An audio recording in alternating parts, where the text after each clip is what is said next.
esse Deus que peleja por nós, para Deus pelejar por nós, aqui é que está.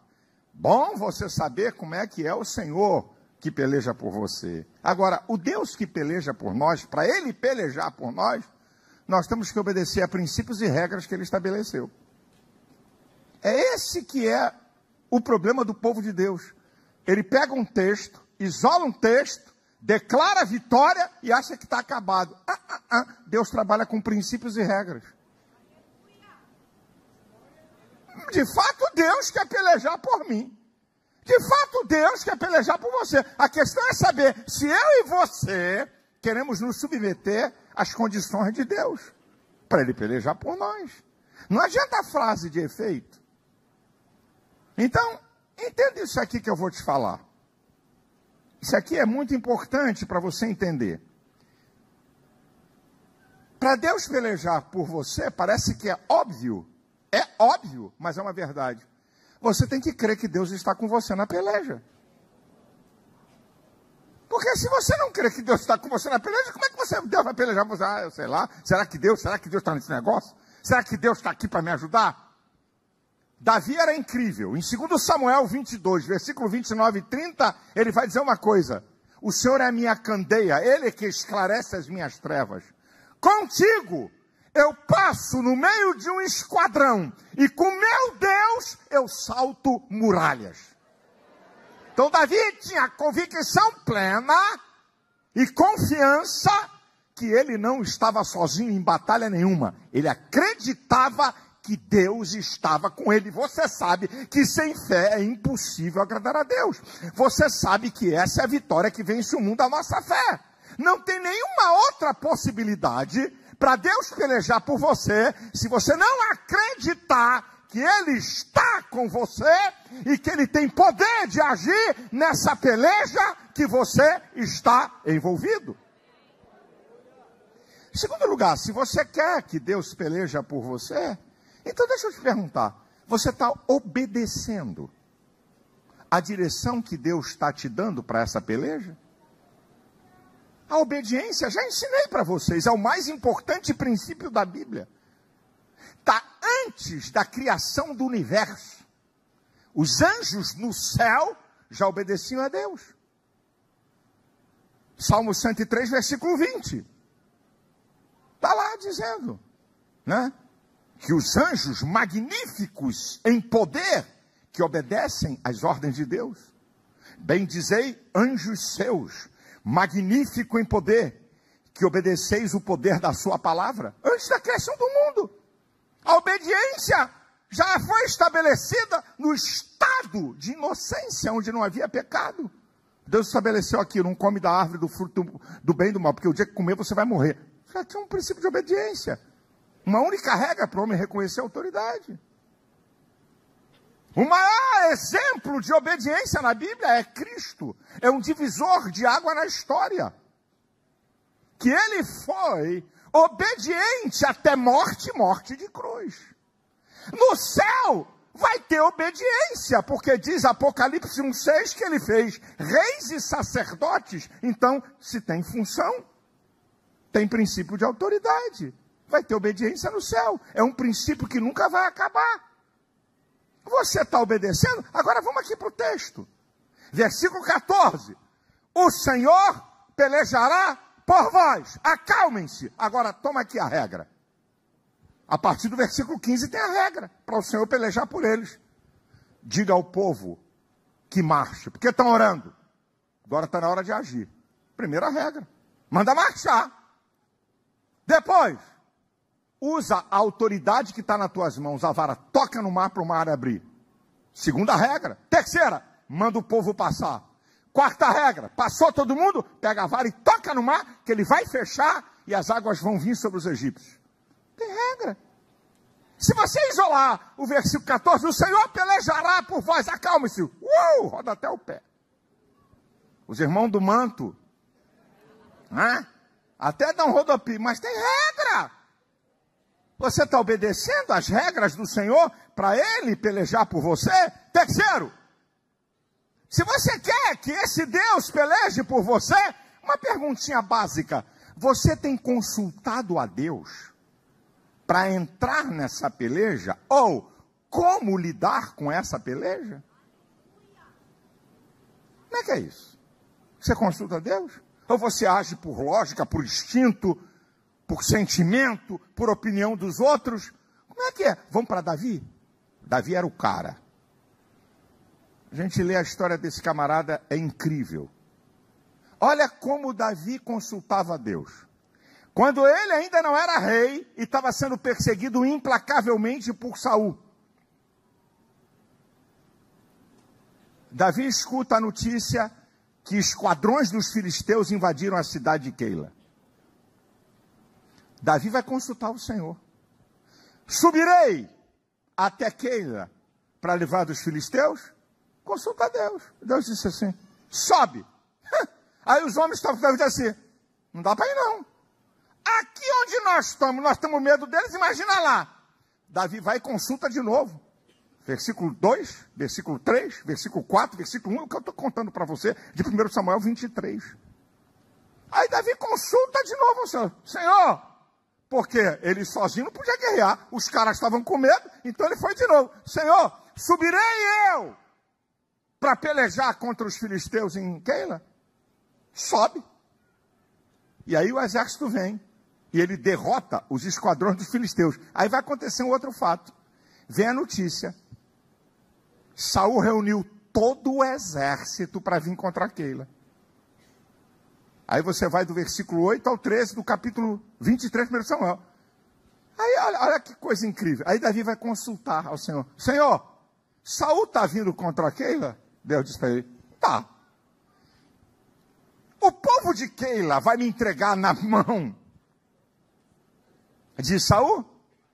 Ué, se ele usasse o óbvio e a lógica, ele não perguntava isso. Qual era a lógica? Bem, eu lutei a favor desses caras, livrei essa cidade da mão de Saul. Claro que se Saul vier aqui, porque vai vir atrás de mim, no meu encalço, claro que eles vão lutar comigo. Davi não trabalhava com óbvio. Em guerra, em peleja, em lutas que estão acima da tua força, da tua capacidade, consultar a Deus. Aí o que Deus diz para ele? Eles vão te entregar na mão dos filisteus. Saída pela direita, perna para quem te quer, para o deserto de Zif. Ele, caiu fora. Agora, uma outra situação, Davi agora já é rei. Vai enfrentar os filisteus, que se reúnem para vir para a batalha. 1 Crônicas, capítulo 14, versículo 10. Subirei eu contra os filisteus? O Senhor disse, sobe, que eu vou entregar eles nas tuas mãos. Davi foi, o pau cantou, derrotou os caras. Passou um tempo, eles se reuniram de novo. Versículo 15. Qual era a lógica? Se Deus mandou eu lutar e me autorizar a lutar contra esses caras, que são nossos inimigos, se eles estão vindo de novo, eu vou lutar. Diz o texto no versículo 15. E consultou Davi outra vez ao Senhor. Esse é o nosso problema. Você está usando lógica, está usando óbvio para batalhas que podem ser divisor de águas na sua vida. Davi não usa lógica. Ele vai perguntar de novo, Senhor, subirei novamente contra eles? Aí Deus muda a estratégia. E se ele não consulta, estava lascado nas Cumanaia. Aí o que o Senhor diz para ele? Quando você ouvir o barulho de cavalgadura nas copas das amoreiras, pode sair. Mudou a estratégia. Então, queridão, se você não consulta a Deus, como é que você quer que esse Deus peleja por você? Seguir em frente para concluir um propósito maior. Quando o apóstolo Paulo diz em Filipenses 3, 13 e 14, uma coisa faço é que, esquecendo-me das coisas que para trás ficam e avançando para as que estão diante de mim, prossigo para o alvo, pelo prêmio da soberana vocação de Deus em Cristo Jesus nosso Senhor. Siga em frente, há um propósito maior. Então siga em frente para cumprir esse propósito. Agora interessante. Por que pede para avivar no meio? lá em Abacuque 3:2, aviva ao Senhor a tua obra no meio dos anos. No meio. Meio. 50% para voltar e 50% para concluir. Meio é lugar de decisão. Então, aviva no meio. Para quê? Para concluir. Para não parar. Para não voltar atrás. Por isso que pode avivar no meio. Já tem uma experiência, já tem um tempo. E a pessoa, o ser humano, busca um lugar de acomodação. Por isso que o profeta está dizendo, Senhor, aviva no meio dos anos. Para não recuar, para não voltar atrás. E eu quero dizer para você, debaixo da direção de Deus, você pode seguir em frente. É profético para você. Ele vai abrir um caminho para você onde ninguém imagina. Ele vai abrir um caminho que só você passa.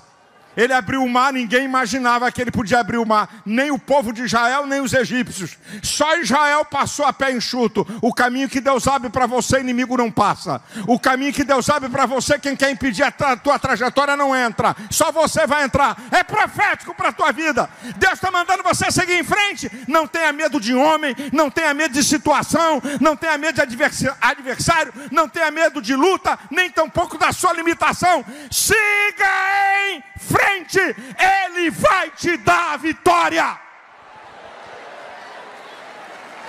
E muitas vezes você tem que parar, sabe por quê?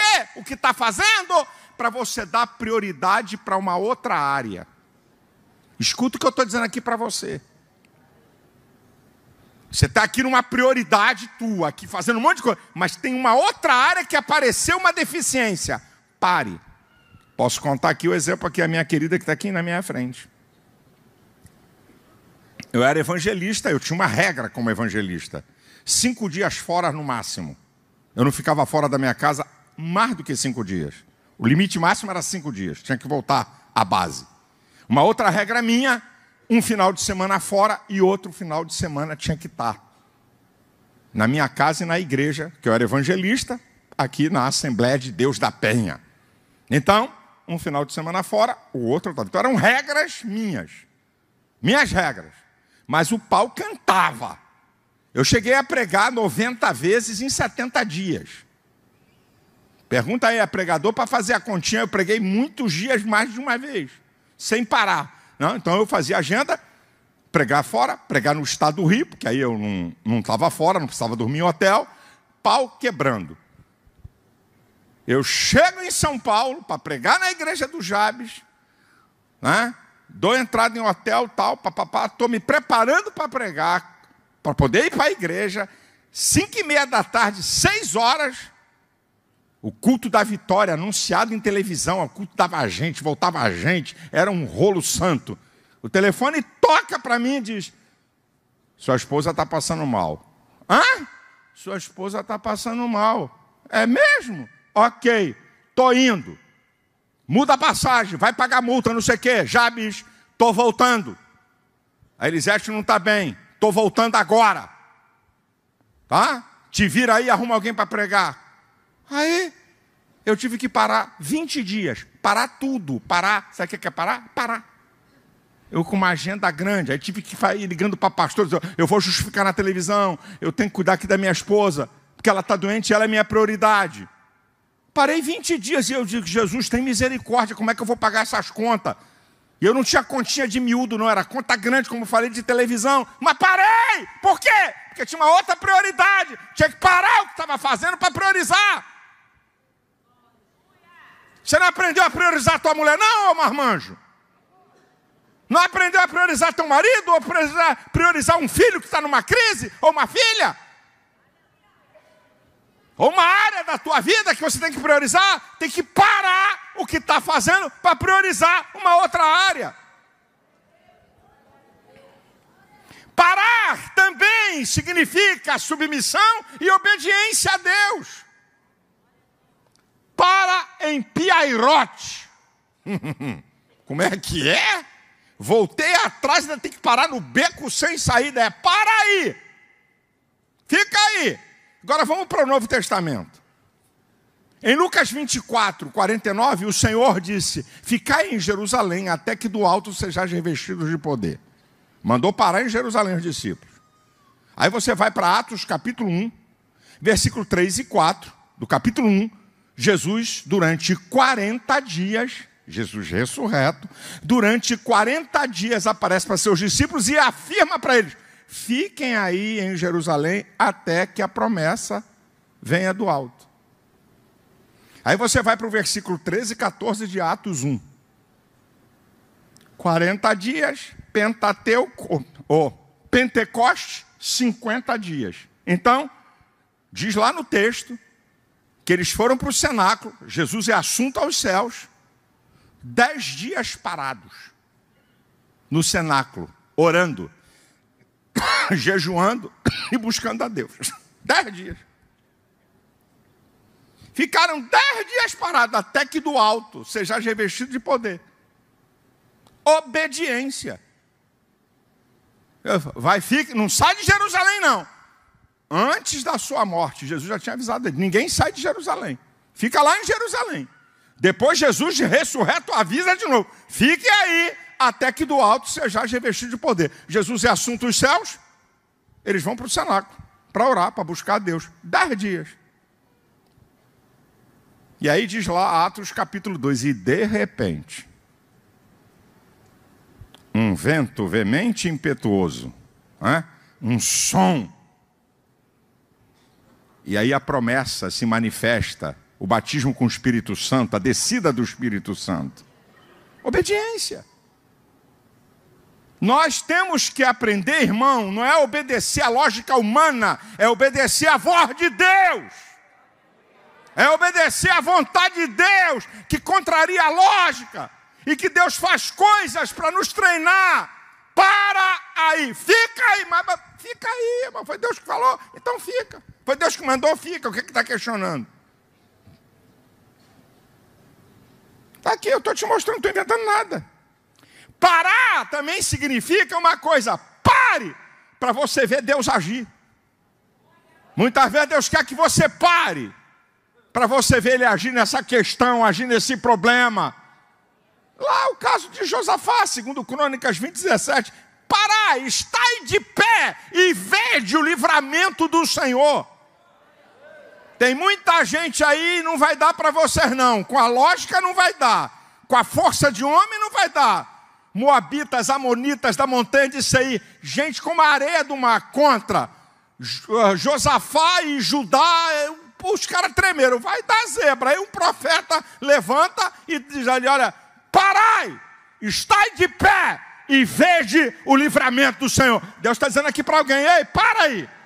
Fica parado aí que você vai ver Deus operar. Você vai ver Deus abrir essa porta. Você vai ver Deus operar esse milagre. Talvez esse seja o seu caso.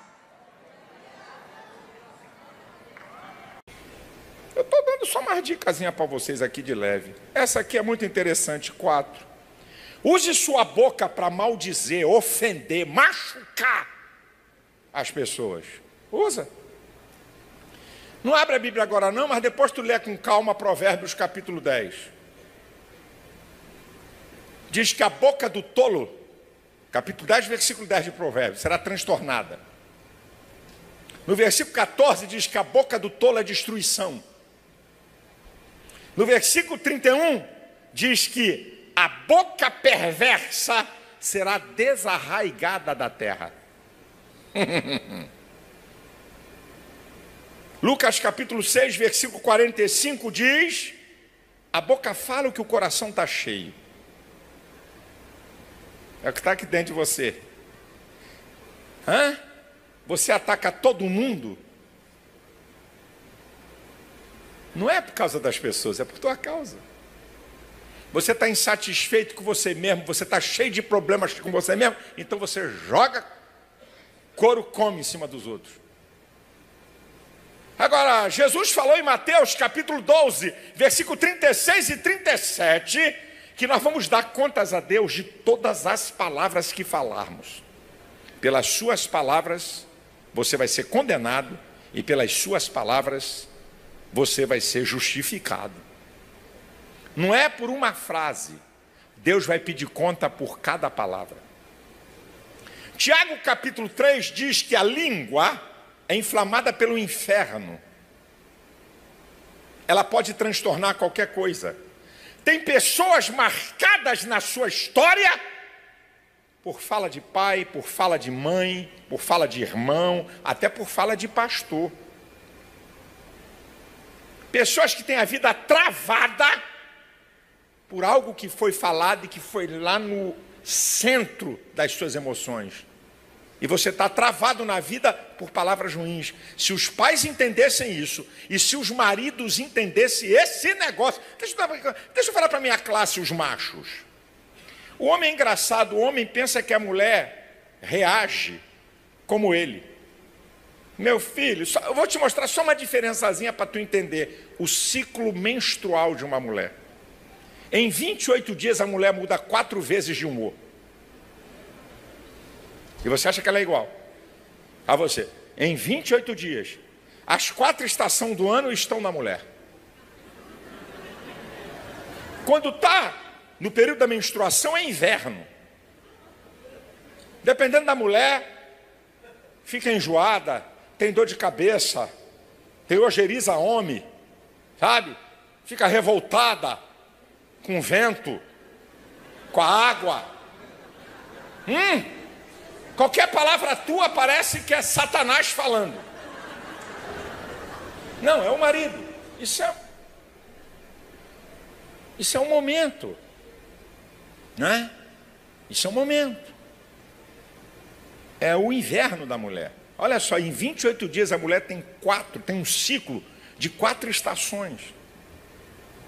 O que é que vem depois do inverno? A estação do inverno, o que é que vem depois? Qual é a próxima estação? Quando acaba esse período da mulher, entra em ação hormônios que começam a mudar o humor, a energia da mulher.